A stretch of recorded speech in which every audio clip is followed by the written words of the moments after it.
"Who let that guy in here?" One of the executives muttered, loud enough for half the table to catch it. Another snorted, swirling his drink as he added, "Seriously, he looks like he wandered in from the parking lot. Someone should tell security before he starts asking for free samples." A third executive leaned forward, grinning. "Every year the standards drop. First the interns sneak in. Now whatever he is."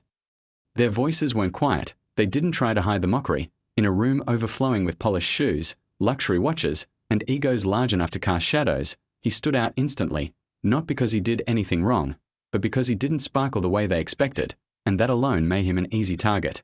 They fed off each other's cruelty. They treated his presence like a comedy sketch written for their amusement. Guests nearby heard the comments and smirked, eager to show they were part of the in-crowd. No one questioned the executives. No one intervened. Why would they? In a room shaped by hierarchy, humiliation flowed downward like gravity. And yet, he heard every word. He didn't react, didn't shift, didn't offer a single expression for them to weaponize. He simply looked at them, calm, patient, and unsettlingly composed. That silence irritated the executives more than if he had snapped back. His stillness felt intentional, almost calculated, and they hated that it denied them the satisfaction of seeing him break. One of them raised a glass. "To tonight," he said loudly, "and to keeping people like him far from events like this." Laughter followed. A few guests nodded reflexively, agreeing with something they didn't fully understand. It was a predictable rhythm. Someone powerful mocked a stranger, and everyone else fell in line. But beneath that surface-level confidence, something subtler flickered. A handful of people glanced at him again, not with empathy, but confusion. It was strange to see a man humiliated so openly without reacting. It wasn't normal. It wasn't expected. It made him look less like a victim and more like someone who knew something the rest of the room didn't. Because who stands silent after being insulted in front of 100 judgmental eyes? Most people would defend themselves. Most would show anger or embarrassment. But he remained steady, and that stillness planted a seed of uncertainty. And if there's one thing high-ego rooms hate, it's uncertainty. Uncertainty forces questions. Questions spark curiosity, and curiosity uncovers things people aren't ready to face. The executives, of course, noticed none of this. They were too wrapped up in their own performance to sense the shift around them. To them, he was still just a nobody, still an inconvenience, still someone who didn't belong anywhere near the circles they believed they controlled. But assumptions have consequences, and tonight, their assumptions were about to become the most expensive mistakes they ever made. Because the executives weren't finished, their insults were just the beginning. The room's tension was rising, the atmosphere tightening, and the social hierarchy sharpening itself like a blade. They were seconds away from escalating this from whispered mockery to a public act the entire event would witness. But we are not at that moment yet, before the humiliation, before the whine, before the gasps, before the room froze. You need to understand why these powerful men felt bold enough to go further. To understand what pushed them from words to action, we need to step inside the gala itself, where everything that followed was already set in motion. The gala wasn't just another high-end event. It was the kind of night people bragged about for months. The venue sat on the top floors of a glass tower overlooking the city, glowing like a monument to self-importance. Inside, everything shimmered. Crystal chandeliers, marble floors polished to reflections, a string quartet performing with surgical precision. The room projected one message: only the elite deserve to be here. That belief shaped the entire atmosphere. The executives who mock him weren't just wealthy. They embodied the culture of the room. This was a crowd that thrived on silent competition, who wore the priciest suit, who boasted the flashiest watch, who could slip a mention of their jet into conversation without sounding rehearsed. The night wasn't about enjoying anything. It was about performing status. Every handshake was calculated. Every smile was strategic. In places like this, arrogance doesn't need permission to grow. It's fertilized by validation and watered by insecurity. And anyone who doesn't fit the expected mold becomes a target the moment they walk in. That's why the executives fixated on him. He wasn't loud. He wasn't rushing to network. He wasn't making himself look important. He simply existed quietly, observed quietly, and nothing unsettles insecure people like someone who watches instead of competes. They read his calm presence as weakness, assuming anyone without visible wealth must be beneath them. In their world, invisibility equaled irrelevance. The gala itself was built on ego. It celebrated the closing of a massive multi-company deal the organizers described as a triumph of ambition. Guests congratulated themselves as if they personally built the entire thing. Executives exaggerated their tiny roles, talking like they were titans of industry when many had barely skimmed the summary documents. Everyone felt inflated. Everyone felt untouchable. And in a room filled with people desperate to prove they belonged at the top, superiority always searches for a target to step on. Whispers about him became glances. Glances became smirks. Smirks became open mockery. He wasn't ignored. He was dissected. A few guests squinted at him, trying to figure out how someone who didn't radiate money slipped past security. Others dismissed him instantly, scanning his outfit and forming instant judgments. People didn't speak to him, but they spoke about him freely, assuming he wasn't worth hearing. This is what made the environment so dangerous, because when egos inflate this much, it takes only a spark to ignite a disaster.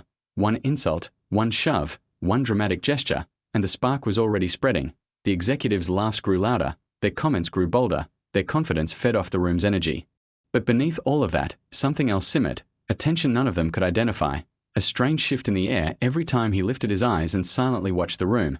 His expression wasn't nervous or embarrassed, it was calm. Too calm for someone surrounded by ridicule. He didn't hide, he didn't slouch, he stood with an odd assurance, like he belonged there more than anyone realized. For a moment, just a flicker, the executives felt something unusual. Insecurity. They crushed the feeling quickly. Mockery was easier than self-reflection. But that insecurity was the first crack in the night, and events built on cracked foundations never stay standing for long. Because the executives weren't finished, their insults were only the beginning. The next thing they did crossed a line so boldly that the entire room stopped to watch.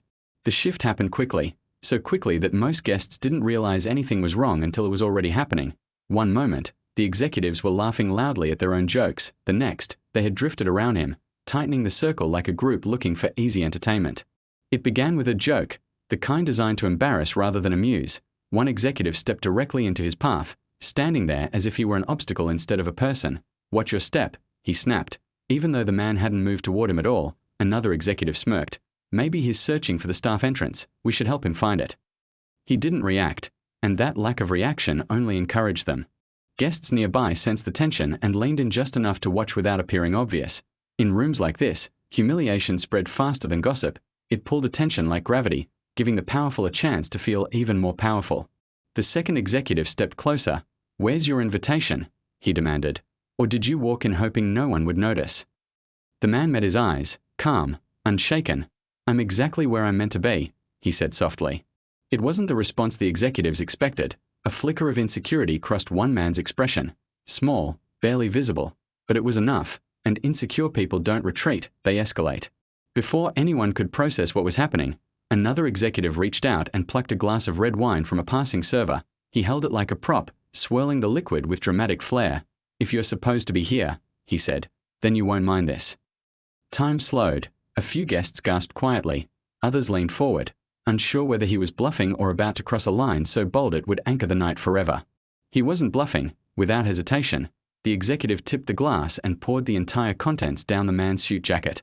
The room reacted instantly. Gasps, sharp inhales, nervous laughter from people who didn't know what else to do.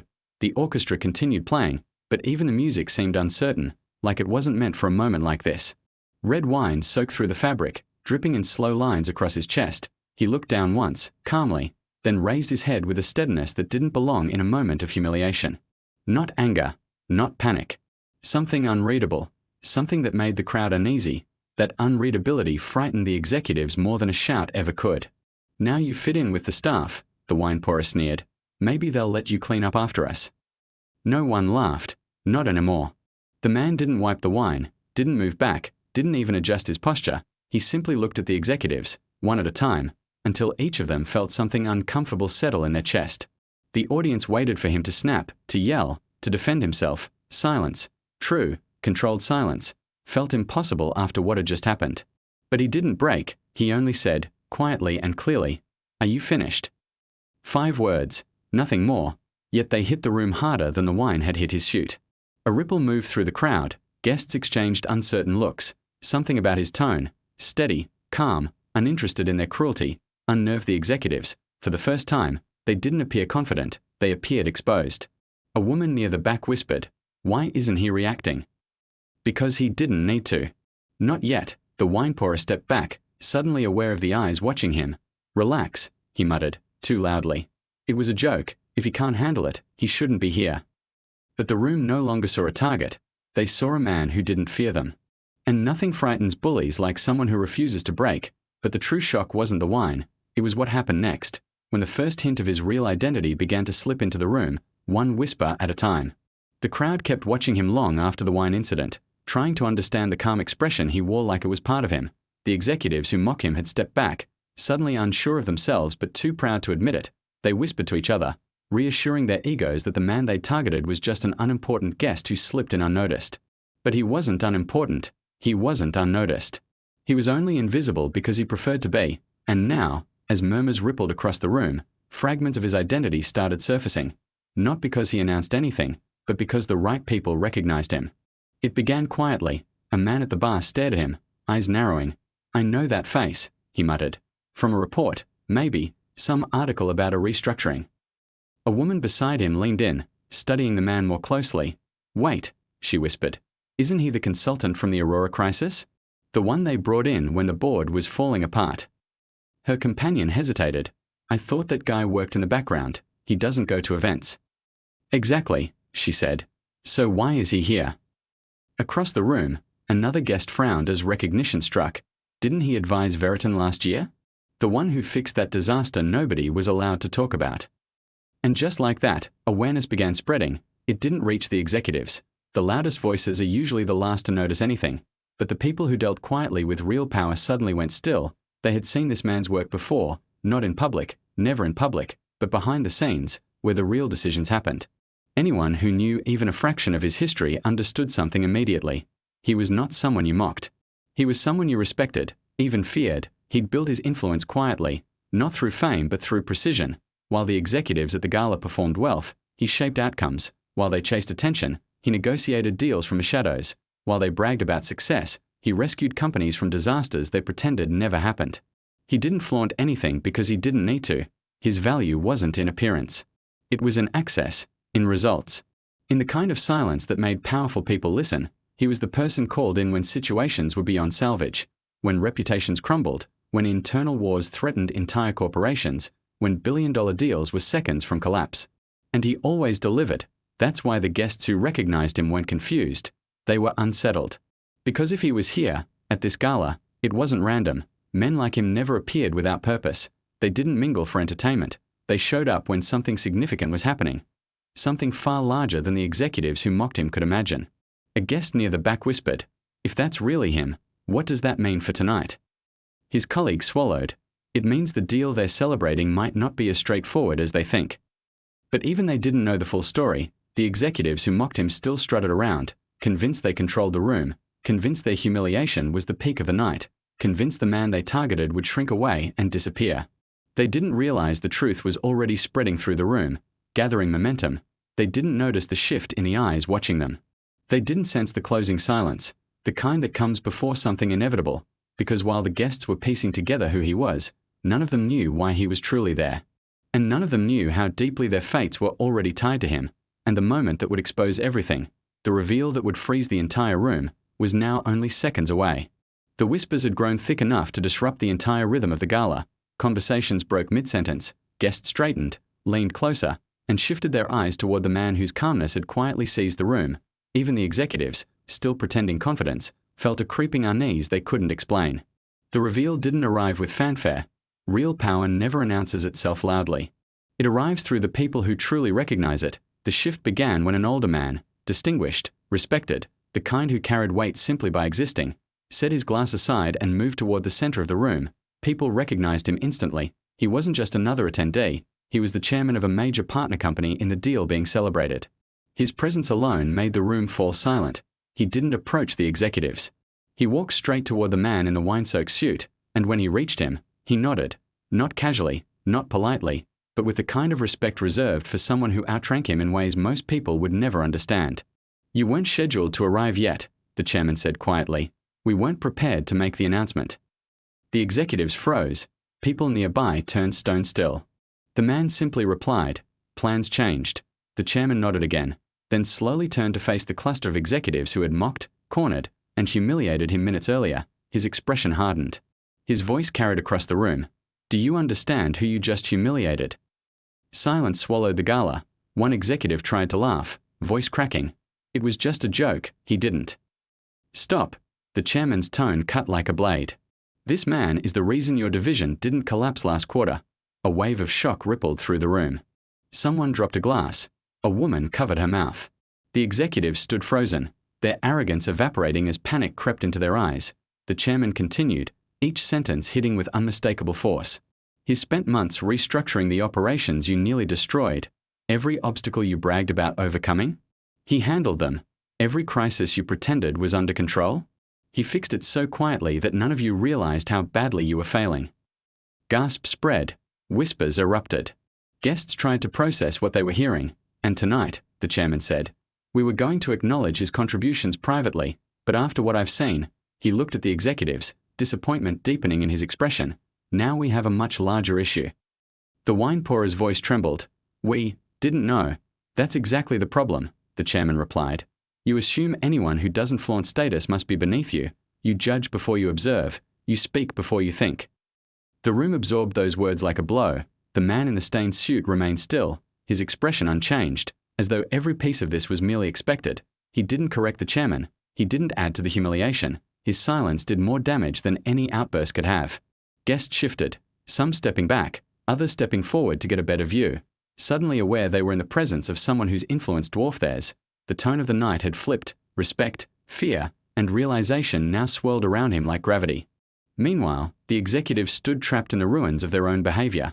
One stuttered. Please, we didn't mean. You meant every word, the chairman interrupted. And now you will learn the cost of it. The room vibrated with tension, not chaos, anticipation. Everyone felt it. Something even bigger was approaching. Something the chairman hadn't revealed. Something the man himself still hadn't addressed. Because the humiliation was only the spark, the consequences, the real consequences, were about to hit with a force none of them expected. The room didn't return to normal after the chairman spoke. It couldn't. The humiliation had shifted into something heavier. Fear, confusion, and a growing awareness that the executives hadn't just embarrassed themselves, they had crossed a line that could cost them far more than their pride. The chairman didn't need to raise his voice. His silence alone held the room hostage. He stepped closer to the group of executives, who now stood stiff and pale, as though bracing for a verbal execution. Your behavior tonight, he said, doesn't merely reflect poor judgment, it reflects incompetence, and incompetence at this level is dangerous. No one dared to breathe. You've shown me that you lack the awareness required to lead people, manage teams, or represent this company. If you can't recognize power when it's standing directly in front of you, how can I trust you to recognize risk, opportunity, threats? One executive opened his mouth, but no sound came out. The chairman continued. You treated someone essential to your own success like a nuisance. If you can't grasp the magnitude of that mistake, you're not fit for the roles you've been given. A ripple of panic moved through the executives. They weren't just worried about embarrassment anymore. They were worried about their futures. Meanwhile, the man in the wine-stained suit remained silent, watching the room with an expression that seemed to see far deeper than anyone realized. He didn't intervene. He didn't attempt to soften the blow. He simply existed in his stillness, and that stillness amplified everything. One executive tried to plead. Please, this isn't who we are. We were just, the chairman held up a hand. You were just what? Careless, cruel, reckless. The man swallowed hard. Another executive stepped forward, desperation cracking his voice. We'll apologize to him. All of us, we'll make it right. The chairman shook his head. Some mistakes go beyond apology. A murmur spread across the room as guests realized what was coming. Effective immediately, the chairman said. You are suspended from all decision-making authority. Your future with this company will be reviewed after a full internal assessment. The executives looked as if they'd been punched. This is unfair, one blurted, panic overriding caution. You can't make a decision like that in front of all these people. The chairman's eyes hardened. Unfair is believing you can treat people like servants without consequence. And as for making decisions publicly, well, you created a public problem. It will be addressed publicly. The guests watched in stunned silence. The executives had walked into the night as powerful figures. Now they were stripped of the illusion they hid behind, exposed, vulnerable, and facing ramifications they never imagined. And still, the man at the center of it all remained calm, not triumphant, not smug, just steady. One guest whispered, "Why isn't he saying anything?" Another answered, "Because he doesn't need to. The truth speaks for him." But the consequences weren't finished. The chairman turned back toward him. "There's one more matter," he said quietly. "The partners will want to speak with you about the next phase." The executives tensed, suddenly terrified of what next phase meant. The man nodded once, a simple gesture that seemed to carry far more weight than words. The room sensed it. Something bigger than demotions or suspensions was coming, something that would change the direction of the entire deal, and the fate of the people who had tried to tear him down. Because the night wasn't over, And the moment that followed, the final reveal, would turn the entire $800 million celebration into a lesson they would never forget. The room had already been shaken by the chairman's words, but what came next would shatter the last remaining illusion the executives clung to. Guests moved closer, drawn as if by gravity, sensing that the night had one final truth to reveal, one that would recast everything that happened. The chairman took a breath, steady and deliberate. He faced the man in the wine-stained suit before turning back to the room. "Since the announcement is clearly no longer optional," he said, "you should all know the full extent of his role." Silence tightened. Even the orchestra stopped playing. "He isn't just a consultant," the chairman continued. "He isn't just the man who rescued your operations. He is the architect of the acquisition we are celebrating tonight."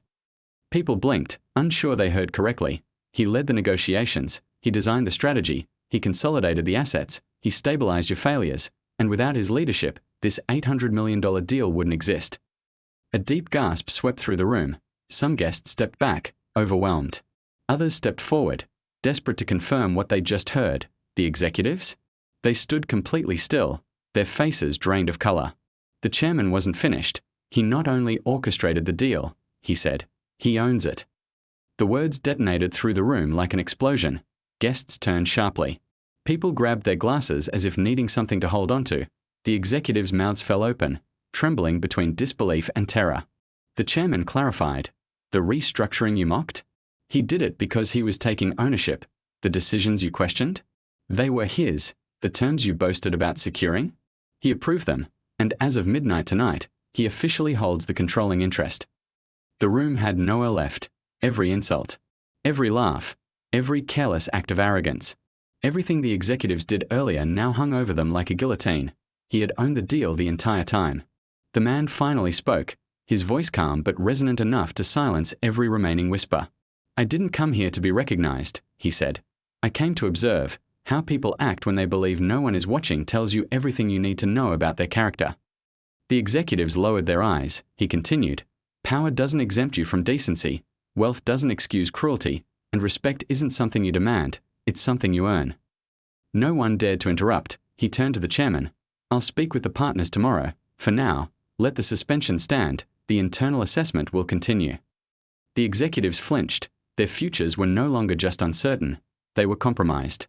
He surveyed the room one last time, not with anger, but with a clarity that pierced everyone who met his gaze. "To those of you who treat people with dignity," he said, "your actions matter more than you realize. To those who don't," he paused, letting the silence finish the sentence for him, "nights like this reveal everything." The chairman bowed his head respectfully. Some guests applauded, hesitant at first, then stronger. Not for spectacle, but for truth, the man gave a nod, calm and composed. The room parted for him as he walked toward the exit, not because he demanded space, but because they now understood exactly who he was. The lesson was unmistakable. Never judge someone by their appearance. Never assume your status protects you. And never forget that the quietest person in the room might be the one who controls the entire deal. If you want more stories that hit with real impact and reveal the truth behind power, character, and unexpected twists, make sure to like this video, subscribe, and turn on notifications so you don't miss the next one.